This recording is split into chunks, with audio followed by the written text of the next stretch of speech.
Retour dans la semaine de l'écho. Je suis toujours en compagnie de Sophie Fay, grand reporter à l'Obs, Philippe Manière, président de Footprint Consultant, également Denis Jacquet, entrepreneur et fondateur du mouvement Day One et auteur de Pourquoi notre prochain patron sera chinois. Et c'est à l'instant qui suit. Et justement, on va en parler de la Chine. Sophie, grand reporter à l'Obs. La une de l'Obs, c'est Chine à la conquête du monde cette semaine. Eh bien, ça tombe très bien puisqu'on va en parler. Le 1er décembre dernier, la police canadienne arrête à Vancouver, au Canada, la fille du fondateur de Huawei, le géant des télécoms chinois. La justice américaine l'accuse de fraude et exige son extradition. En représailles, les Chinois arrêtent des diplomates canadiens. Bref, la guerre pour le contrôle de la 5G est ouverte. Les États-Unis sont dans la bataille. L'Europe est à la traîne. Alors, faut-il avoir peur de Huawei? C'est le thème de ce débat. On écoute d'abord Angela Merkel. Nous devons parler à la Chine pour nous assurer que les entreprises ne transmettent pas l'ensemble des données à l'État chinois. Il faut des garde-fous. Si vous travaillez en Allemagne, l'État chinois ne doit pas pouvoir accéder aux données stockées sur des produits chinois. Sophie, alors on voit qu'elle essaye d'être un peu conciliante, Angela Merkel.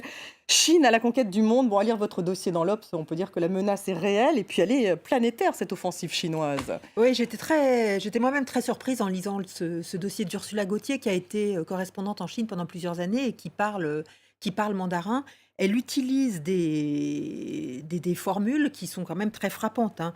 Pour elle, Huawei et donc tous ces équipements qu'ils fournissent pour équiper les réseaux de télécommunications, c'est l'arme majeure dans la stratégie impériale du pouvoir chinois.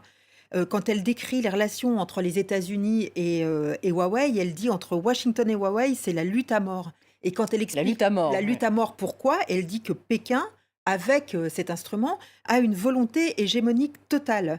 C'est Et une guerre que totale. Xi Jinping, le leader de la Chine, est le dépositaire de deux grands despotismes, l'empire millénaire et la dynastie communiste. Donc elle utilise vraiment des mots très forts pour décrire cette menace et cette détermination chinoise qui change beaucoup avec ce qu'on entendait encore avant l'arrivée de Xi Jinping. Xi Jinping a changé un peu les choses, Philippe. Est-ce qu'il faut avoir peur de Huawei? Alors, bon, bien sûr, je souscris complètement à ce qui a été dit sous l'angle de la dérive chinoise, qui n'a jamais été évidemment une dictature. On n'est pas en Suisse romande et on ne l'a jamais été et on ne le sera jamais. Mais enfin, malgré tout, on voit une espèce de dérive extrêmement inquiétante de la Chine qui devient orwellienne, dictatoriale. Et ce qui est assez nouveau, parce que pendant longtemps, on nous disait non, non, vous inquiétez pas, ces gens-là, bien sûr, ils sont un petit peu policiers chez eux, mais ils n'ont pas de volonté impérialiste. On voit maintenant qu'il y a un vrai impérialisme chinois. Donc ça fait une combinaison quand même assez inquiétante. Et c'est sur ce fond qu'effectivement, il y a l'affaire Huawei qui intervient. Donc, vous voyez, la difficulté, c'est qu'on ne peut pas savoir si Huawei est une menace. Parce que la vérité, c'est que si on imagine que la Chine veut contrôler les systèmes de communication de l'Occident, monter un Huawei, qui est quand même le produit évidemment de la volonté chinoise, faire que Huawei devienne l'un des tout premiers équipementiers mondiaux, faire que cet équipementier équipe le plus possible de clients en Occident, c'est évidemment quelque chose de parfait. Mais là où il y a un petit problème, c'est que dans l'état actuel de notre information, on ne sait pas, on n'a pas trouvé dans les dispositifs Huawei quoi que ce soit qui laisse à penser que ce soit des dispositifs d'espionnage ou qui puissent être mis en carafe Vous en êtes par la sûr volonté. de cela? Bien sûr que Les non. services secrets C'est tout le américains. problème. C'est tout le problème. On n'en sait rien. Et tous les gens qui sont spécialistes de cyberguerre, d'informatique, vous diront qu'il est possible qu'on ne trouve jamais un petit, je sais pas quoi, cheval de Troie, plus j'y connais rien du tout, mais un petit dispositif qui est activable à distance et qui fait tout tomber en carafe.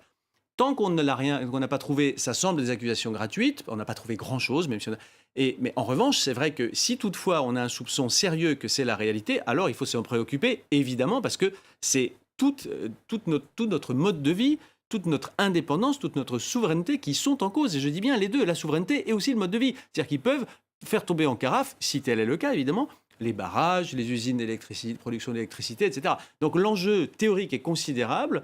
La mainmise de la Chine sur Huawei ne fait pas de doute. La présence mondiale de Huawei est établie. La question est de savoir si, effectivement, il y a dans les dispositifs Huawei de quoi faire tomber l'Occident en carafe. Et ça, on ne sait pas. Denis, en fait, il y a une guerre, en tout cas, avec les États-Unis, clairement, qui eux aussi sont assez performants dans l'intelligence artificielle, dans les télécoms. Aujourd'hui, c'est le bras de fer vraiment États-Unis-Chine sur les technologies. C'est-à-dire qu'en fait, il y a une espèce de gueule de bois généralisée dans le monde d'un pays qui a toujours l'image d'une Chine qui copie, alors qu'on l'a copié juste pendant 5 siècles de façon outrageuse. Je veux dire, il faut quand même se rappeler que jusqu'au XVe siècle, La Chine, c'était 95% des routes mondiales du commerce. Donc la Chine revient par un phénomène de cycle à une puissance qu'elle a eue pendant très longtemps. Il ne faut pas oublier que ce sont les Européens principalement qui l'ont humilié, dépecé, qui l'ont chargé sous l'opium, Donc qui elle ont prend sa humilié ses revanche. dirigeants. Donc elle prend une forme de... C'est pas une revanche, c'est qu'en fait, ils ont compris que dans leur histoire, les étrangers, c'était une menace. Et qu'à un moment donné, ils devaient en aucun cas être dépendants des étrangers. Bon. La deuxième chose, c'est qu'aujourd'hui, ils ont compris deux choses qu'on a peut-être un peu moins compris. La première, effectivement, c'est qu'il y a des routes physiques et qu'il faut les organiser. Bon. Mais eux, ils ne jouent pas aux échecs. Et ça, c'est vraiment fondamental comme différence. Ils ne jouent pas aux échecs. L'échec, tu tues ton adversaire. Il ne te sert plus à rien parce qu'il est mort.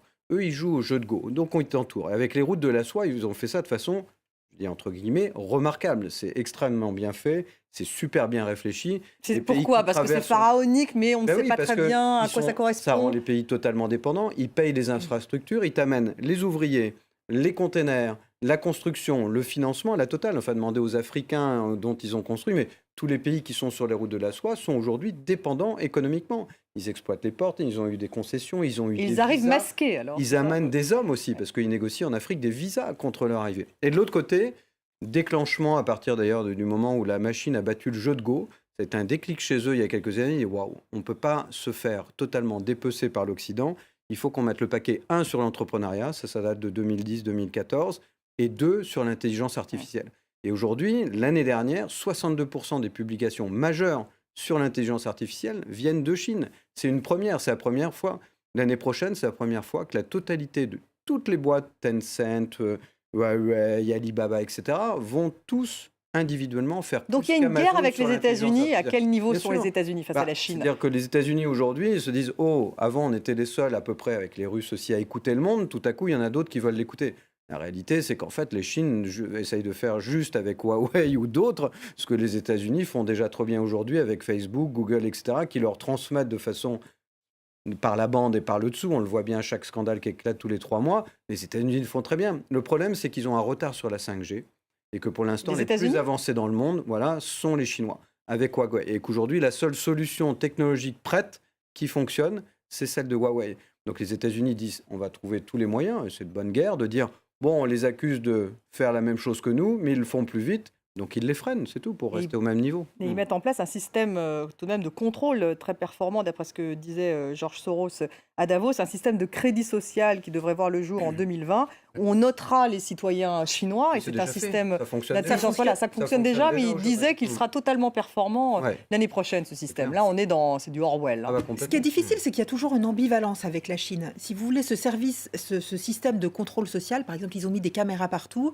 et ils ont autorisé la numérisation des visages. Donc, on peut savoir exactement, suivre votre parcours, savoir où vous avez été. Et si jamais vous vous êtes mal comporté, on va vous interdire de monter dans un avion, rien qu'avec la reconnaissance faciale.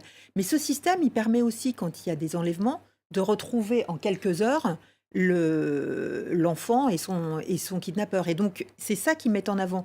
Et donc, de la même manière, sur la 5G, ils mettent en avant une solution technologique qui est efficace, qui fonctionne, qui n'est pas... qui a nécessité des investissements énormes et que peut-être on ne paye pas son prix, puisque, en tout cas, nous, on n'a pas été capable, les pays occidentaux, de suivre le même rythme d'investissement. Et donc, et pour l'instant, on ne sait pas si ça va servir à nous espionner ou servir... Ce que disait, vous rejoignez ce si que ça va disait être Philippe. un instrument de puissance. Donc, il y a toujours cette ambivalence. Une Et la ambivalence. seule chose, c'est quand on essaye de comprendre la personnalité de Xi Jinping, on arrive à ça, mais c'est pas très bien si la volonté de conquête est d'écraser ou pas, quoi. Philippe, en tout cas, l'Europe est à la traîne en intelligence artificielle, donc ça c'est un problème que tout le monde soulève. J'ai vu que Huawei prévoit d'installer un laboratoire dédié en Pologne, qu'il y a donc des négociations en Europe centrale. Le groupe également a installé un laboratoire en Allemagne. Il étudie un projet similaire en Belgique. Donc que doivent faire les Européens? On voyait qu'Angela Merkel, elle est sensible à la protection des données. Est-ce qu'il faut se protéger? Est-ce qu'il faut créer un géant? Créer un géant, c'est toujours pareil. Il y a pas de contrairement à ce que racontent les politiques, il n'y a pas de baguette magique et c'est pas parce qu'on met de l'argent qu'on va faire un géant. Enfin, le nombre d'expériences sponsorisées par le public visant à faire un Google européen ou que sais-je. Bon. Donc, faut pas se raconter d'histoire. Il y a des gens qui ont une longueur d'avance et nous qui en avions une il y a seulement 15-20 ans, nous l'avons perdue. C'est-à-dire que je ne sais plus qui faisait observer il n'y a pas longtemps, je crois que c'est avec un peu de cynisme et de malice un Américain qui disait les Européens ont le choix entre être espionnés par les Américains ou être espionnés par les Chinois, sans parler des Russes d'ailleurs au passage.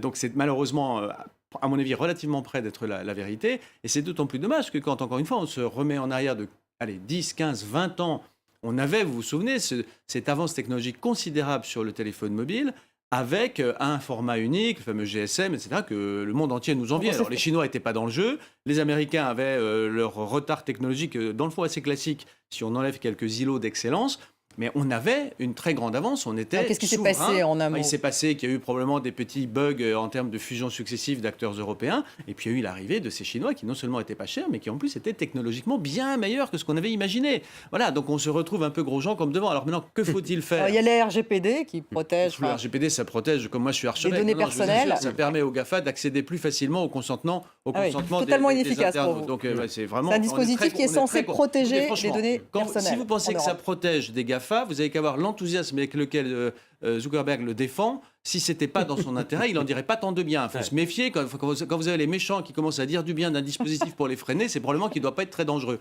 Donc, c'est un autre sujet, la protection des données. C'est un peu le même problème, effectivement. Lié, mais... En tout cas, l'Europe est en perte de souveraineté majeure sur ces sujets-là.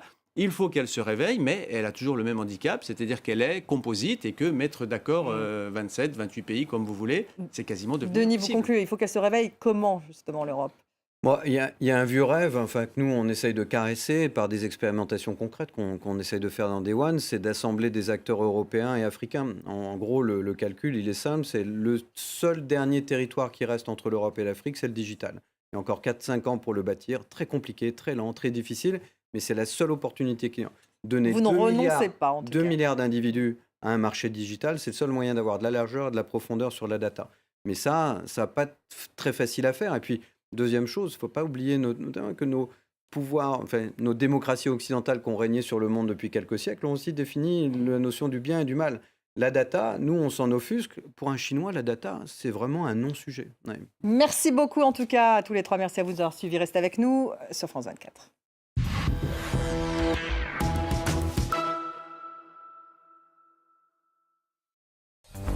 Cette semaine, on vous montrera comment un internaute a réussi à résoudre un crime en géolocalisant cette image uniquement avec des recherches sur Internet. Repérer un endroit à partir d'une photo, c'est le nouvel épisode de Info ou Intox à retrouver lundi sur France 24 et france24.com.